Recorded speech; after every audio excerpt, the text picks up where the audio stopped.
महामंत्री और किसान सभा के तमाम साथीगण आपके बीच में अपनी बात रखेंगे। मैं ऐसा कि मंगेश कहूँगा कि बहुत बात विस्तार से रखें। 2019 के बाद में जो भी केसीसी के खाते जो बंद हो गए, किसी भी काश्तकार ने केसीसी को भरवा दिया, उनके तमाम खातों के पैसे का एक भी रुपया अभी तक कंपनी ने उसके खातों में पैसे डाले नहीं। केसीसी खातों का पैसा है जो कंपनी को बार बार दूसरा अकाउंट देने के बाद भी आज तक जमा नहीं करे। उसके साथ साथ 2018 रबी 2018 के अंदर बहुत बड़ा तूफान इस क्षेत्र के अंदर आया था।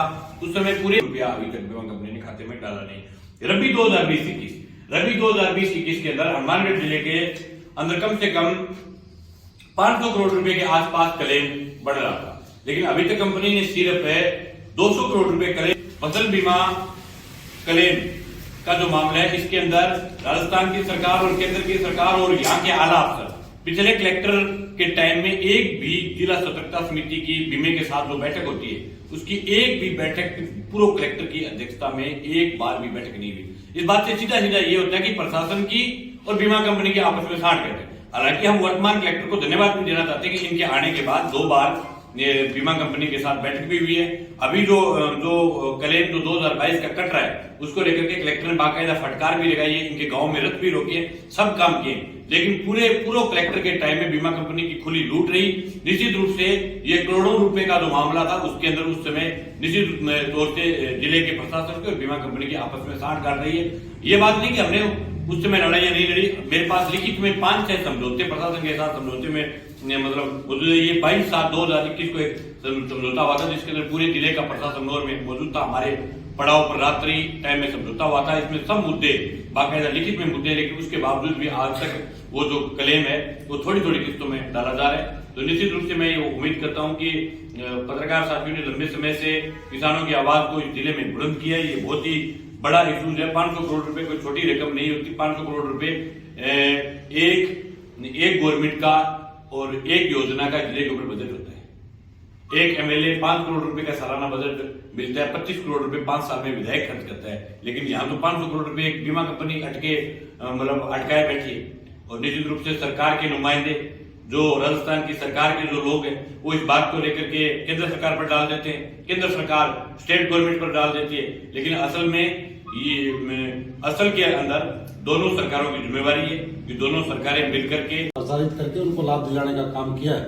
और वहाँ के हनुमानगढ़ जिले की जनता ने हमारा एक नुमाइंदा चुन करके विधानसभा में भेजा है, जहाँ हमारे अखिल भारतीय किसान सभा की जिला कमेटी की जो जिम्मेदारी है, उस जिम्मेदारी को हमारे जिला कमेटी के अन्य लोग पूरा करते हुए और विधानसभा में हमारा साथी इस बीमा क्लेम की लड़ाई को मजबूती के साथ रख रहा है और पूरे जिले के अंदर किसानों को लाभ मिले।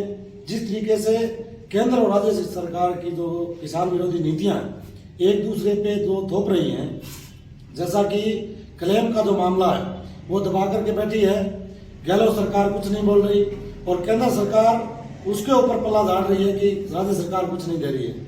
इसको लेकर के हमारे साथियों ने 14 मार्च को नौर के उपखंड मुख्यालय पे पड़ाव डालने का निर्णय किया है और उसके साथ साथ पूरे जिले भर में 20 मार्च को तमाम किसानों को, चाहे टिब्बी तहसील का मामला हो, हनुमानगढ़ का हो, पीलीभंगा का हो, गोलूवाड़ा का हो, तमाम तहसीलों को साथ लेकर के नहरी पानी के सवाल को लेकर के और तमाम सवालों को लेकर के बीमे की इस लड़ाई को जोड़ते हुए 20 तारीख को पूरे जिले भर में अखिल भारतीय किसान सभा इस लड़ाई को मजबूत करने का काम करेगी।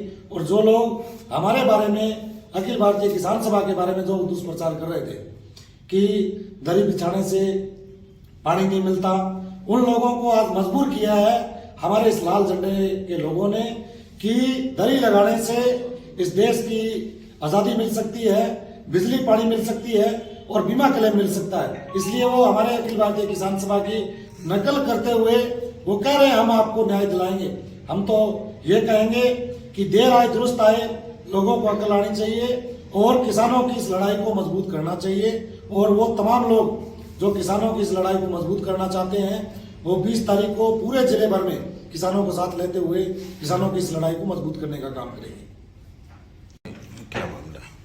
आज अखिल भारतीय किसान सभा की तरफ से प्रेस कॉन्फ्रेंस करके हमने ये घोषणा की है कि पूरे जिले के अंदर, हनुमानगढ़ जिले के अंदर 2019 से लेकर के 2022 तक रबी और खरीफ का कम से कम 500 करोड़ रुपए के आसपास फसल बीमा क्लेम जो बकाया है। अभी ताज़ा 2021 रबी का जो क्लेम आया है, जिसके अंदर आधा क्लेम डाल करके आधे क्लेम के ऊपर कंपनी से ले ली, कंपनी कह रही है कि इसमें खातों का मिलान नहीं हो रहा है। उसके खिलाफ 14 मार्च को अखिल भारतीय किसान सभा की तहसील कमेटी नौर के द्वारा नौर रूट करने का घेराव किया जाएगा और 20 मार्च को पूरे जिले के अंदर अखिल भारतीय किसान सभा की तरफ से प्रत्येक तहसील हेडक्वार्टर के ऊपर प्रदर्शन किया जाएगा और जरूरत पड़ी तो निश्चित रूप से ये जो आंदोलन है, ये आंदोलन और ज्यादा तेज करेंगे। इसके अंदर जो पूर्व प्रशासन की और राज्य सरकार की, केंद्र सरकार की मिलीभगती के कारण ये करोड़ों रुपए का क्लेम के ऊपर बीमा कंपनी कुंडली डाल करके बैठी।